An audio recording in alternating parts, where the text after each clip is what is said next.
No Ideas Original featuring Shannon and the good brother, Mr. Rob. We also have Zane joining us. And today we're joined by Duke Blue Devil safety, Jamarick Woods. What's up, bro? How you doing? What's up, man? Thank y'all for having me, man. Pleasure, bro. It's a pleasure, man. Welcome. I know it's got to be a really good feeling now to get the news that, you know, the ACC is going to be moving forward. You guys are going to be on the field and playing games. Let me ask you, how did you even get into football? Because you grew up in Alabama, right? I know Alabama's a football state, but I know you also were involved in basketball at one point. Right. You know, getting into football, I didn't want to play. I was, like you said, I wanted to play basketball, and my dad played baseball, so I wanted to play baseball as well. Okay. And I got into football. I was offensive lineman. That really made me not want to play. I was offensive lineman since 7th grade. Yeah. No action. 7th grade, I hit a growth spurt, and I started slimming down. I started really working because I was trying to get into basketball. But I just got into football, and, you know, they put me at safety one game. I had 3 picks, 3 pass deflections, and ever since then, they just kept me at safety, and the rest is history. So, how about that? Man, that's quite a transformation to go from an offensive lineman to a safety. Right. Most people didn't know that about me. They always thought, you know, maybe I was a most athletic kid, but nah, I was short and stubby, couldn't run for nothing. Yeah. Talk a little bit about Alabama life. What is it to live in Alabama? Man, to live in Alabama, more specifically Florence, you know, it's really not much to do. It's the same old, you know, small town. Everybody knows each other. Right. Always hot, so you're always gonna be in that heat during football and stuff like that. And, right. You know, Alabama though, it's nice, it's peaceful out there. You know, the country life and everything. So it's a little different from, you know, I'm going up north to Michigan and coming out here to Duke. So yeah. That's right. That's a big difference, man. What part of Alabama did you grow up in? Florence, okay. Alabama. It's in the northwest corner of Alabama. Yeah. My wife has family in Canton, so we went to Canton, I think, and I think we went to we may have been to Birmingham, and like you said, when I went, we drove from New York. We lived in New York at that time. We drove from New York there. It was a long it's a long drive. Yes, sir. Long drive. And I remember going out there, and everything was about, like, a lot of it was, I'm sure you probably enrolled in your life many four-whelers. Right. About riding 4-wheelers and hunting. That's it. They was like, "Yo, you want to ride 4-wheelers and go hunting?" I'm from the city. I'm like, "Bet, let's do it." Yeah, that's all we do. Go fishing as well. I love it. So. That's what's up. Yeah. That's what's up, man. So what? I'm sorry. Go ahead. Go ahead, Z. No, go ahead, brother. Hey, Jamarick. So what made you pick initially the University of Michigan? Man, so this you know. Long story, kind of. My boy Errol Thompson, he at Mississippi State right now. But he was recruited by Michigan. Bama was there. Mississippi State was there. One of our spring games. My going into my 10th grade year, so I was still in 9th grade, and I showed out that game. You know, Coach Wheatley was there. Tyrone Wheatley, y'all know him from Michigan. Oh, yeah. Right. That's right. The thing was number 6 back then. Yeah, and then he was there. He seen me play. He seen my film, and the next week, Michigan was the first school to offer me, along with Kentucky, in the same day.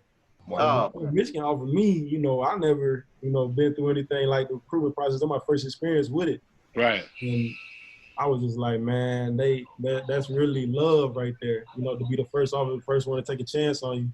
So I visited up there multiple times, and I just kind of fell in love with, you know, the people up there, the school, Coach Harbaugh, you know, the Jordan. Right. That's when Jordan first got there. So all that stuff to 17-year-old. Right. They were Jumpmen. Right. Before we became Jumpmen. That was up. Yeah, son. Nice. What's it like? Like, you know, I see on TV, I follow Harbaugh when he was playing the NFL. Seen him when he was a coach in the NFL, seen him as a college football coach. He looks like he's a very intense gentleman. What's it like playing for him? Man, Coach Harbaugh, he's definitely passionate about the game of football, and he's passionate about his players as well. You know, playing for him, he gonna chew you out when it's time to get chewed out, but he also gonna love on you when it's time to love on you. So, you know, a lot of people, you know, criticizing him and stuff like that, but he's a great person. You know, he's doing things most college coaches wouldn't. You know, taking us on trips and everything. So I got the most respect for Coach Harbaugh and that program he got up there. So nice. That's what's up. Why not Bama? Being a Bama boy, why not Alabama? Man, why not Bama? Man, that's a long story too. Cause like I said, Bama was there that game. Kirby Smart was there. That's when Kirby Smart was a DC there. Okay. They invited me and Errol to campus up there, and Errol already had the offer. I didn't have the offer yet, so I had to go to a camp. Mind you, this is the only football camp I've ever been to, Alabama. I went up there, did good. You know, then a week later, Kirby Smart leaves. So then they telling me on the phone, like, yeah, you got the offer, but we want you to come up here for Coach Pruitt before you can commit or anything. And I'm like, who? I'm good by that time. So, I just went ahead, just kept going, and I want to do something different anyway. A lot of people from Florence and my area, they go to Bama, Auburn, Mississippi State, all that, and I just want to do something different and show kids in my area that you don't have to go SEC, you don't have to do this, you can do something different. So. Yeah, right. But that's growing up in Alabama, like, because Alabama is Alabama football world, right there. Yeah, like, hey, I was an Auburn fan anyway, so. Oh. Yeah, man. Shout out to the Tigers, man. Oh yeah. It's just such rich tradition and history with Alabama that I would think that, like, growing up in Alabama, you'd be like, yo, you know what, my dream is to play football for Alabama. But I would imagine with the program that they have at Alabama and the kind of recruiting that they do, that it's probably like, it's so competitive, like, to actually have the opportunity to get on the field, it's probably much more difficult than other programs. Oh yeah, most definitely. They recruiting dogs every year. They're not gonna have anybody that they think that can't play. So it's definitely competitive down there. So talk about how was it the transition from the high school level to the NCAA level, the speed of the game, and what did you have to work on to strengthen your game or improve your game? I'll say the number one thing was just the mental aspect of it. The game is a lot faster, so one wrong step, you can be out of place in a big play. So as far as athletically, everybody on a college level is probably about the same. You still have your freaks out there and everything, but it really comes down to who knows the playbook and who knows what they're doing. That's right. When it's time to play. So I feel like that mental aspect was the biggest biggest challenge for me coming in as a freshman. That's right. Okay. Yeah.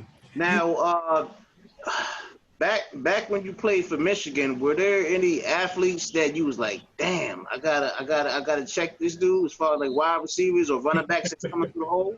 Oh man.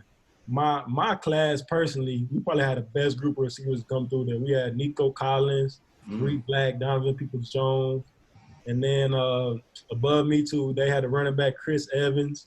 It was just a lot of weapons over there on the offense, and I'm like, man, like I never had to play these guys before, and I'm had to play them every day in practice. But it actually got me better. We competed, and it was just fun being out there with those guys. And now they're doing their thing, and I'm doing mine. So it was a blessing. Right. Yeah. You said something I think is very important that I think a lot of times people don't realize, and not only in football but in any sport, the mental aspect of the game. I think what happens early on in sports is you rely solely on your physical attributes. And there are some people, like you said, that their physical attributes, they're just freakish, that they run faster, they jump higher, they're stronger. But that mental piece, there are people that I've seen that may not necessarily be physically as gifted, but mentally they're stronger. They know the playbook, they know the ins and outs, they know all of these different things. Talk about from your perspective as a player, like how does somebody get to that point? How do you develop to get to the point where mentally you're a better player? Because physically you could go in the weight room and lift as much as as possible. Right. Number one thing is film study. Film will tell the tale. That eye in the sky don't lie. So you just sitting down in your room watching film, breaking down receiver tendencies, quarterback tendencies, opponents, offensive coordinator tendencies, just looking back over the years, what teams he played for, how they run their system and stuff. All that's going to translate to that Saturday game. And just watching film probably be the biggest part of getting your mental ready.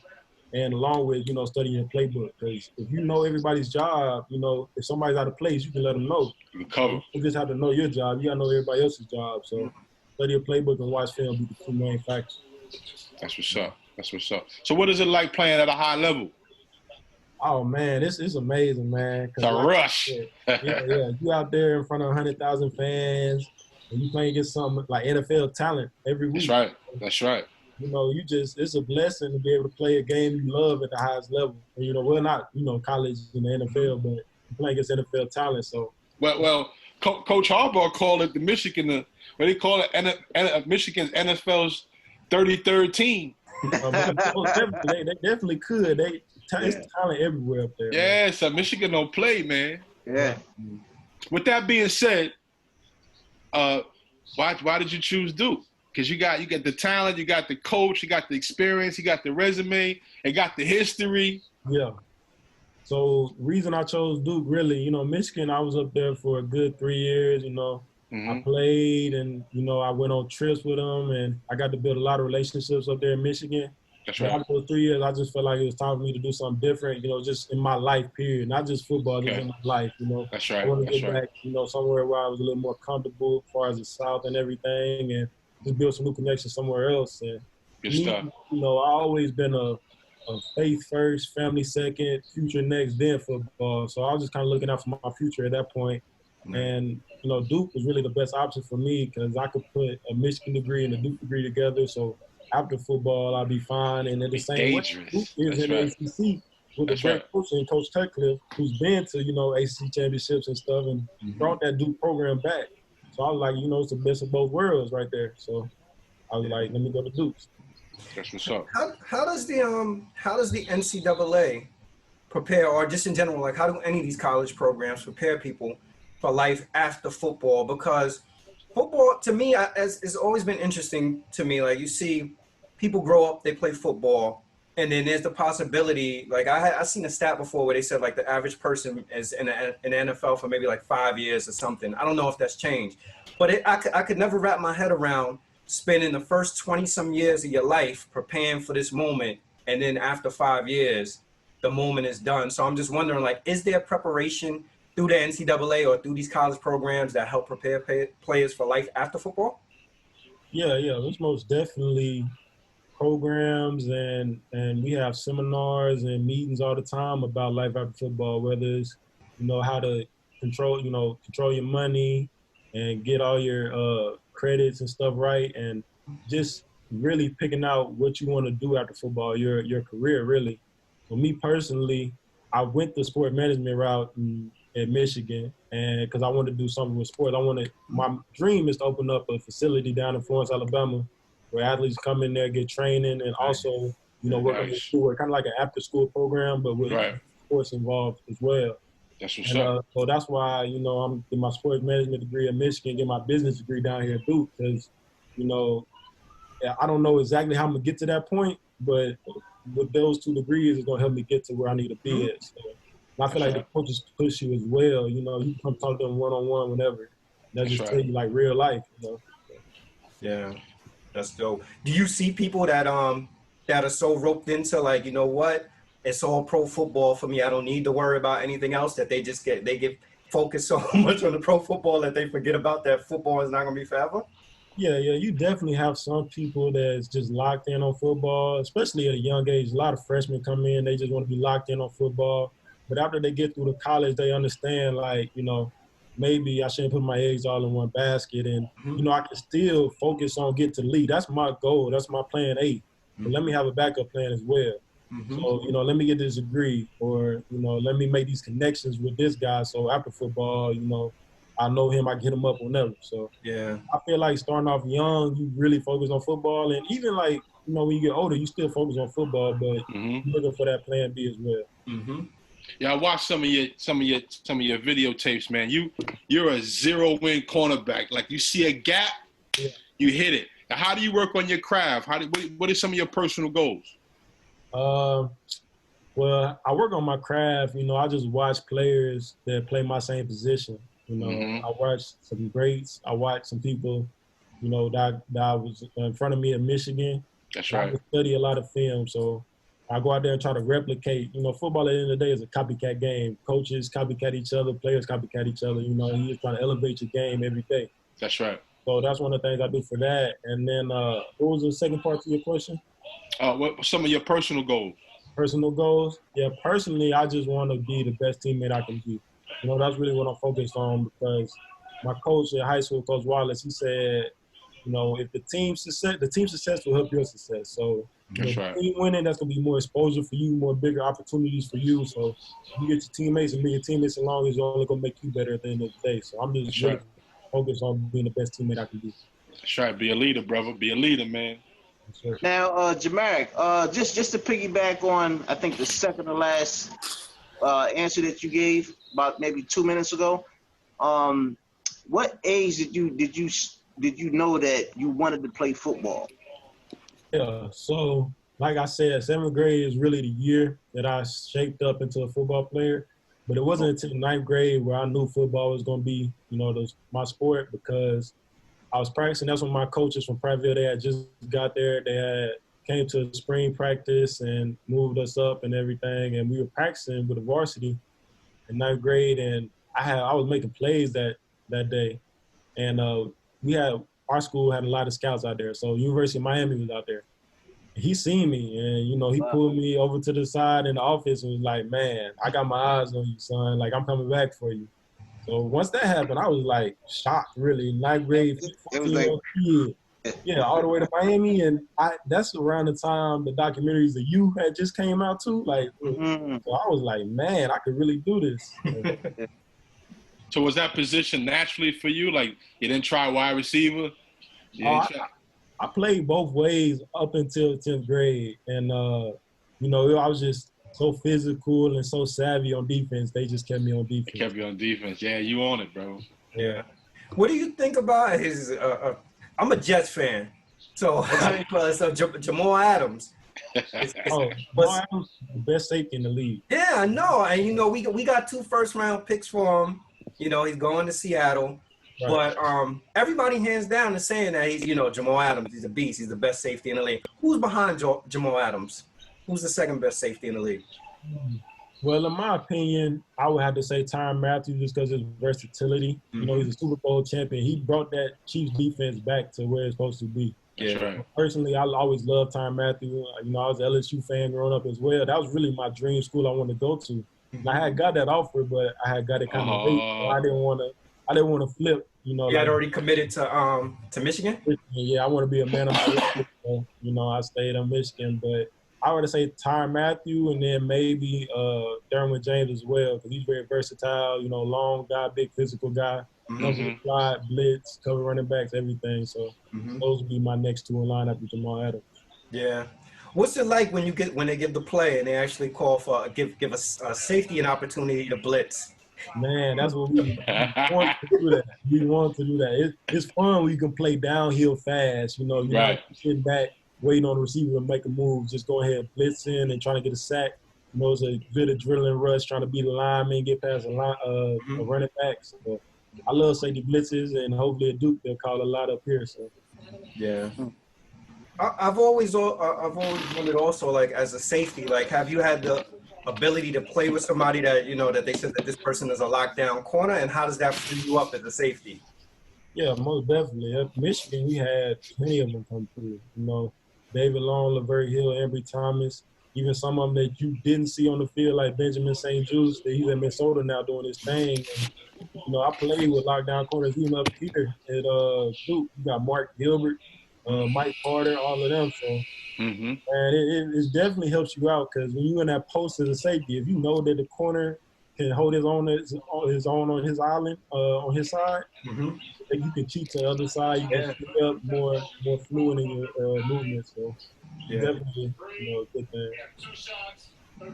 Was it ever a lack of opportunity up in Michigan that you think now that you're going to Duke, you're going to get more of an opportunity now? As far as like on the football field? On the football field, yes, sir. Oh, most definitely. In Michigan, you know, I was always in the 3-man rotation as safety, so I kind of split reps. I want to get like 20, you know, maybe 25 plays a game sometimes. And, you know, I started my freshman year against South Carolina. Yes, sir. Did very well in freshman year. Played a lot against Florida, Ohio State. Like, well, I played a lot in the big games, but just kind of throughout the season, I didn't play a lot. So hopefully I have a bigger role up here at Duke. You know, that's one of the reasons. So, yeah. Okay, that's what's up. Is there? I mean, I know the way it works is you into the transfer portal. Is there a conversation to be had with Jim Harbaugh when you decide that you're gonna transfer? Yeah. I let him know. You know, I basically broke down the stats, like I said, me just getting 20 reps, and I told him I was going to be there for 3 or 4 years, and I did my 3 years there. So there's no bad blood against with us or anything. Coach Harbaugh, we still text, actually. My dad and him, they just had a conversation the other day, so there's no bad blood. So. Yeah, Nice. That's nice. Hey, yo, I'm happy to hear that because you just see him on TV. I'm like, man, this man just seems so intense, but it seems like he's a really good dude. He's a very good person. A lot of people might think he, this and that, but get to know him, like media, they can paint your perception of him, anyway. But he's a great person. Yeah. So, is there like right before your games, or the night before the game, or several days prior to the game?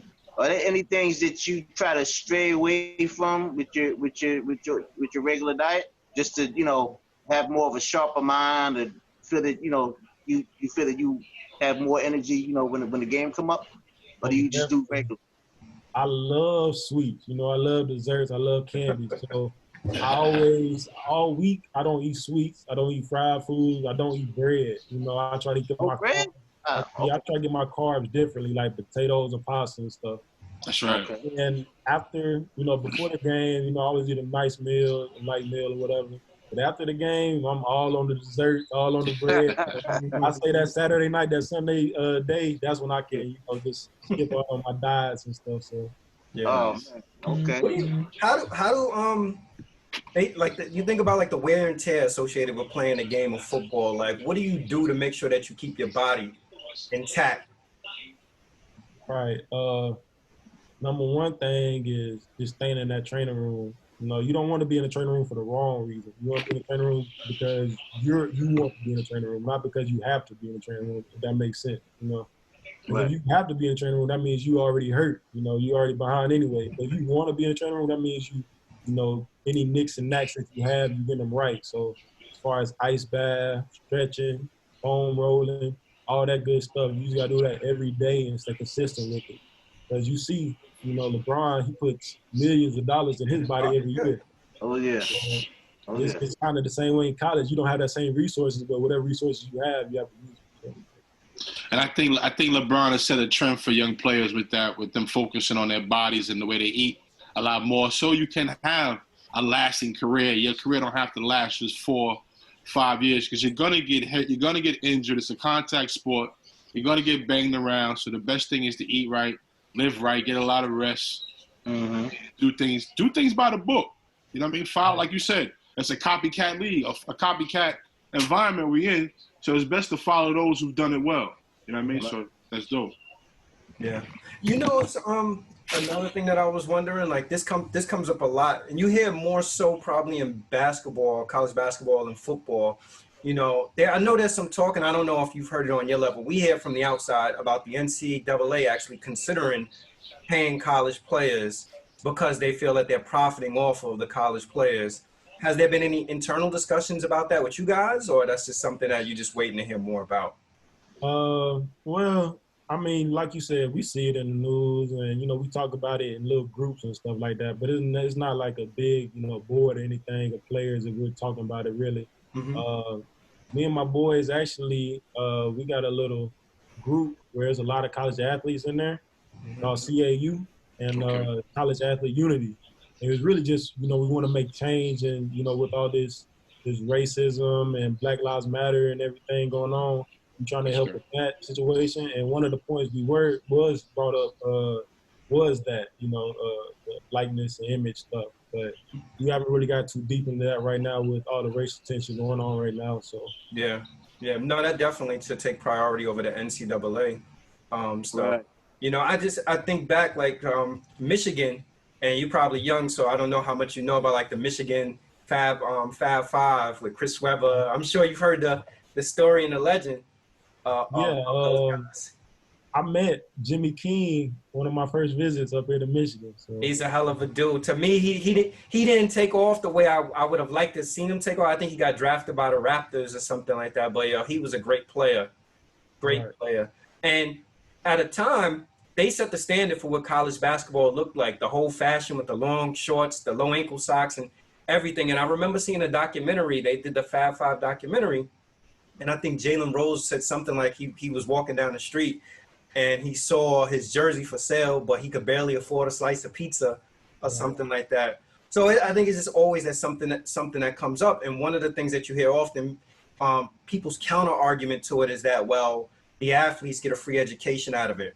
Well, I think, I get it because that is respectable, like to get a free education, and I'm speaking as a person who, graduated from college and got 3 degrees. So I know the cost associated with college, but I also know the cost associated that student athletes, the money that student athletes generate for these colleges. So I do hope that one day it gets to a place where, I'm not saying that people need to get NFL level or NBA level contracts, but maybe a little bit better than give them a check, send them a check, $30 a week, son. And a lunch cover the books, cover the food, something. Give them something, man. Something, man. It's about time, and this is a perfect time for change too, with all this COVID stuff going on. Everybody at home and can actually sit down and talk. So, right, it's a perfect time. That's right.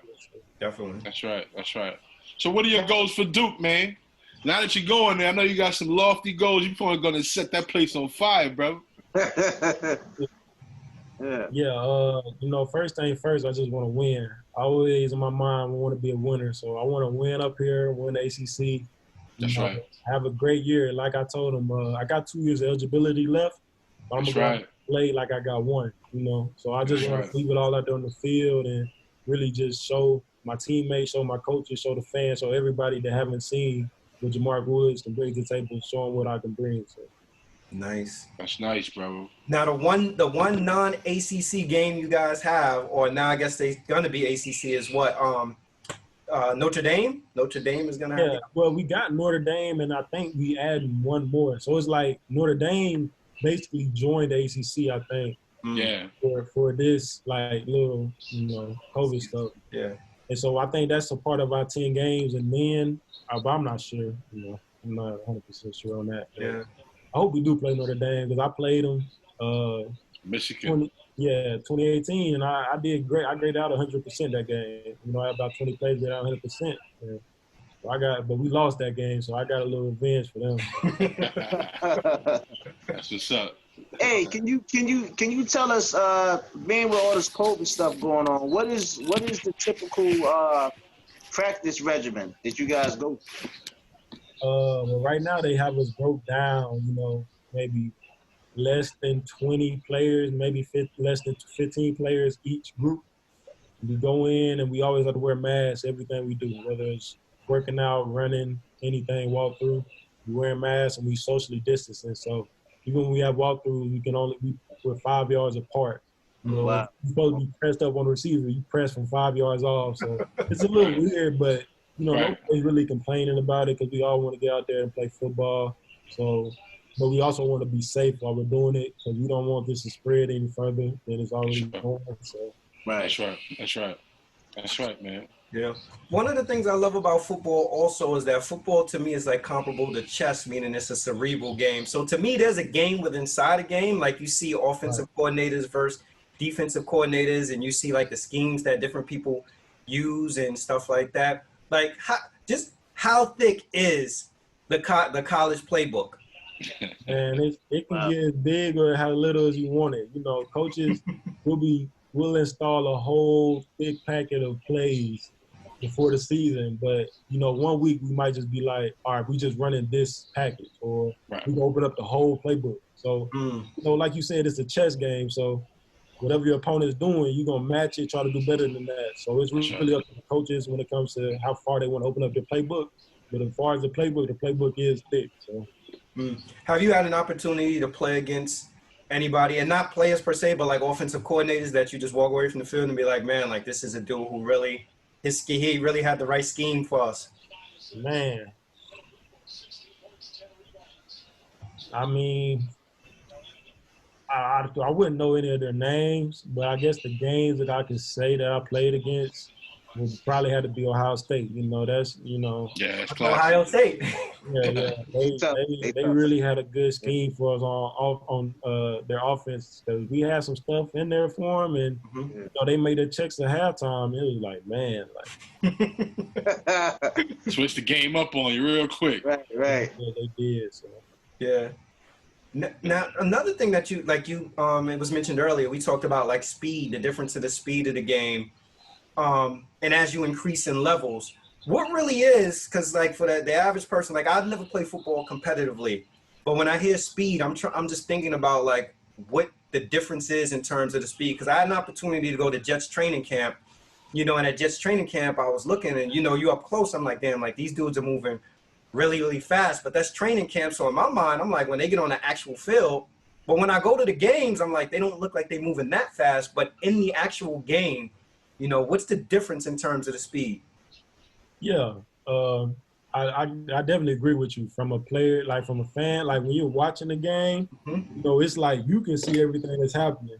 When you actually on that field, it's kind of like this. You know what I'm saying? As a fan, you seeing this, but as a player, you seeing this right here. So you got to keep your head on the swivel. Mm-hmm. And like I said, one wrong step, one wrong move, you got guys out there running 4-4-4-3. They go. pass you. You got linemen pulling, big 300-pound linemen pulling, and they getting up on you, and you take that wrong step, then you block. So yeah, that's right.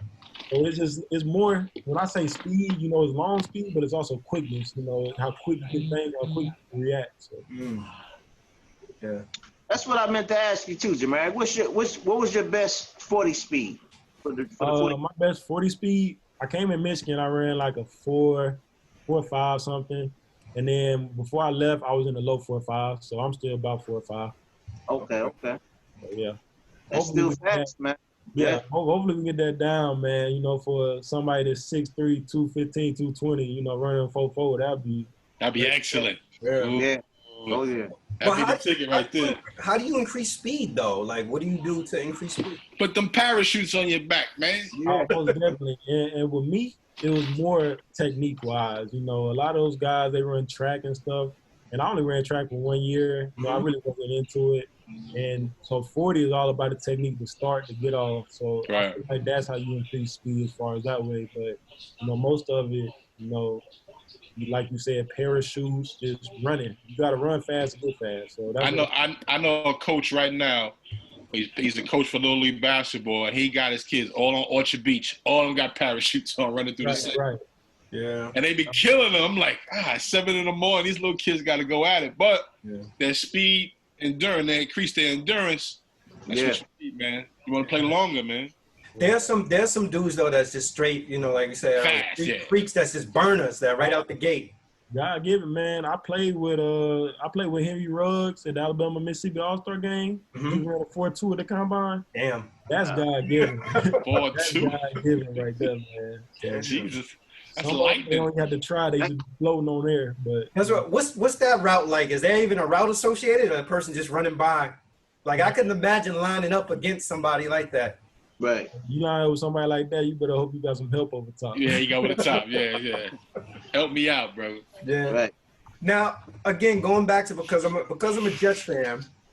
I know how much have you followed, or do you know about Darrelle Revis? Oh yeah, Darrelle Revis. Actually, I think Mark Gilbert. You can look at this up too. He's a cornerback that plays here at Duke. He's gonna be first round. All that, had a freak accident, hip injury. But I think he's related to Darrelle Revis in some way. Okay. So, but personally, I knew Darrelle Revis when he was in the league playing for the Jets. Lockdown corner, Revis Island. So yeah, man, he was a beast, yo. Yeah, as Revis, Revis left, we ended up getting him back.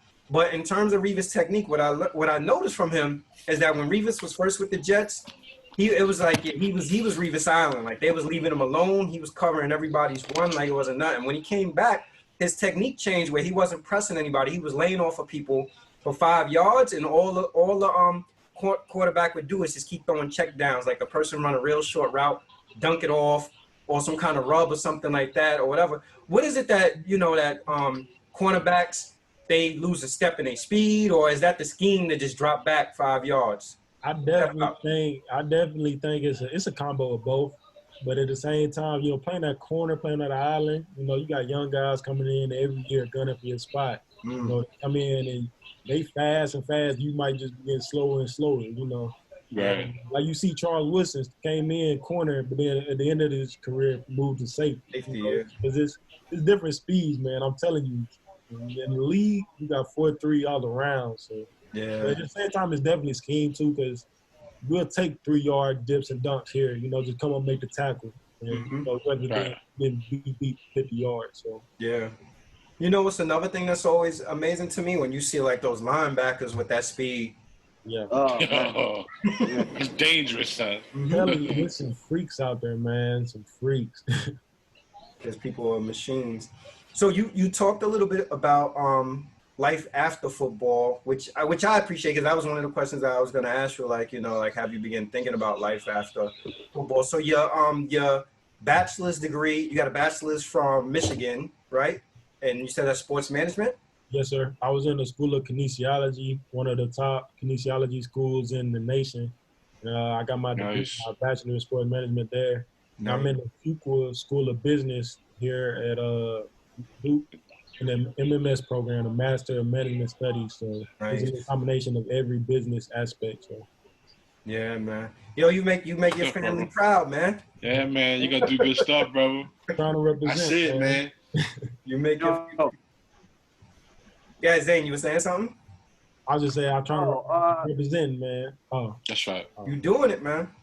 Yeah, I was texting your pops the other day at last night, and he was saying, I guess when you guys come up here, you know, we'll link up and all that. What is the I would say what are one of the major factors when it comes to being an athlete and being a role model?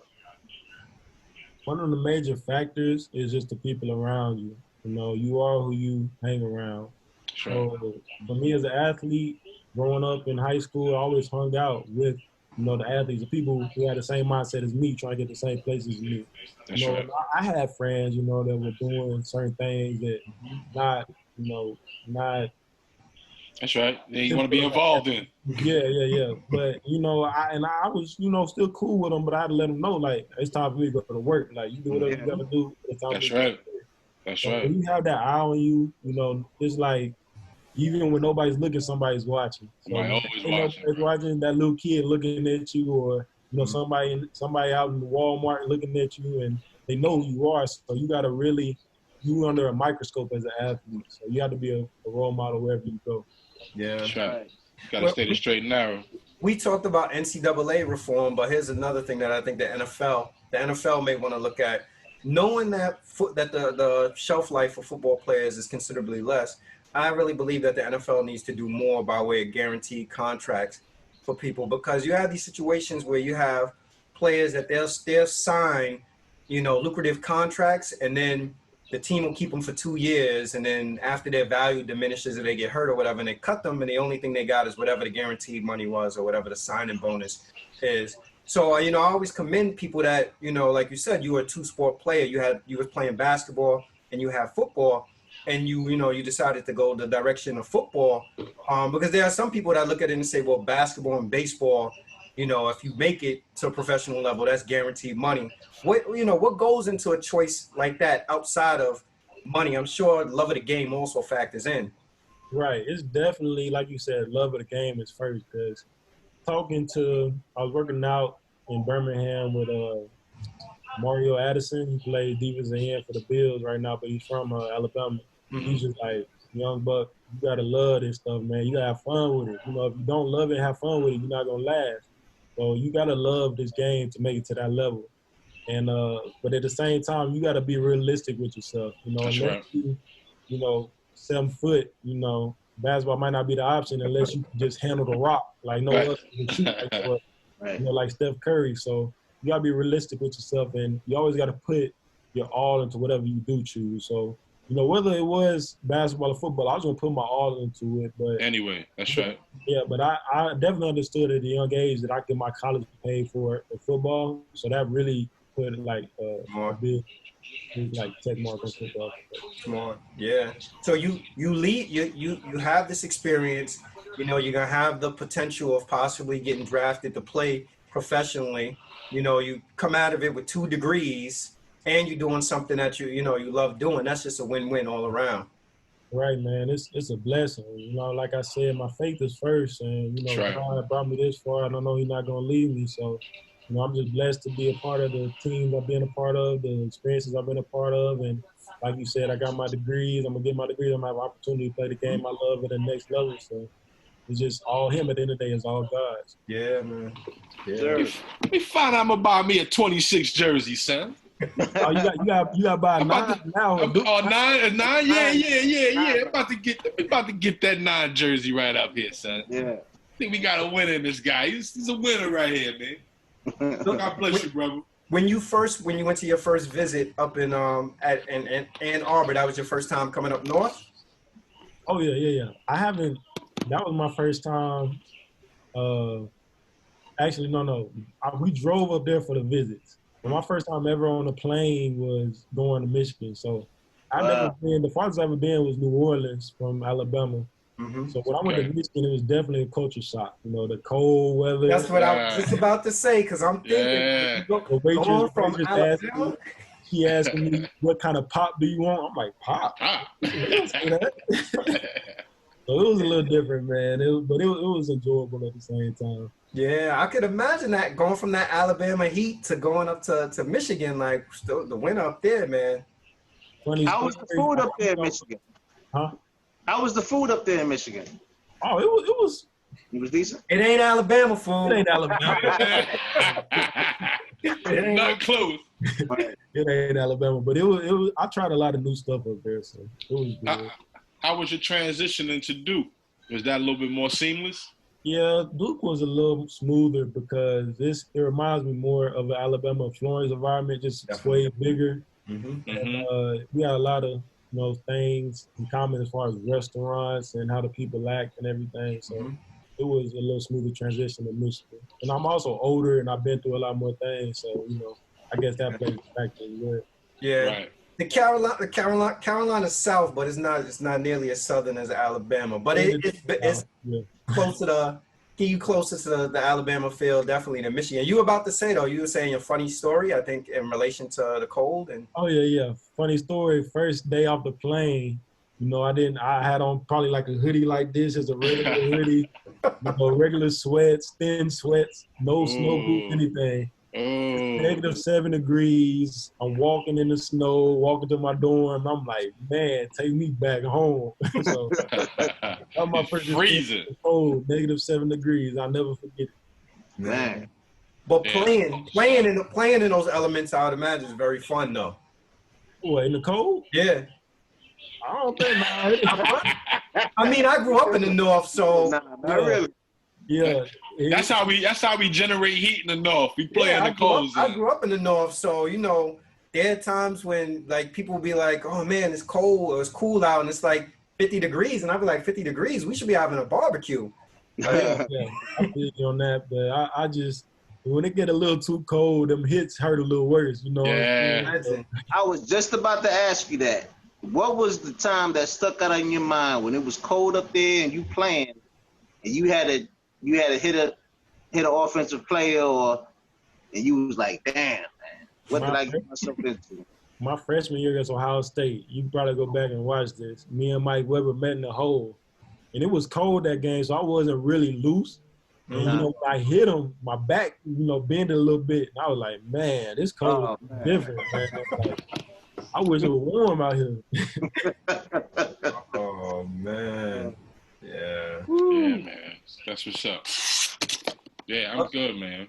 Well, thank you again. Thanks for coming on. And look, man, I want to wish you much success, whether it be the NFL, whether it be your business, just in life in general. It sounds like you're doing really good things. I appreciate that you're, faith-based, family, and with all the good energy that you have, that you're putting out, like only good is gonna come to you, man. Yes, sir. I believe I'm sure that. your family's extremely proud of you and excited. Like, it's my first time meeting you, but I'm telling you, as a black man to black man, like I'm proud and I'm excited, and it seems like that you're on pace to do some really great things in your life, man. Sir, I appreciate y'all for having me, man. It's been one time talking to y'all and meeting y'all for the first time, so we'll definitely have to do it again, man. So yes, sir. Yeah. That championship time, son. Let's go get that, bro. Yeah.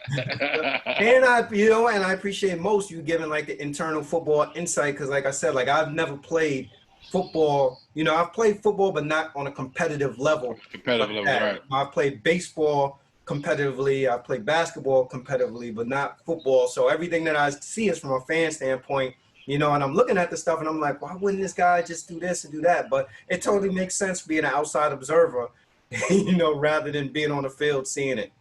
Right. Yeah, it's totally different when you're out there in that pressure and that fire. So, you know, and you know, the fans, they have their opinions and everything, but at the same time, you just gotta stay the course and do what you gotta do. No matter how bad it look on them film, you gotta do what you gotta do. Right. Good point. Stay the course, man. Yeah, no, it's easy to sit in the stands or sit on the sofa and be like, yo, what's going on here? That's right. Man. So thanks again, man. Thanks for signing on. We appreciate it. Thanks a lot, cuz.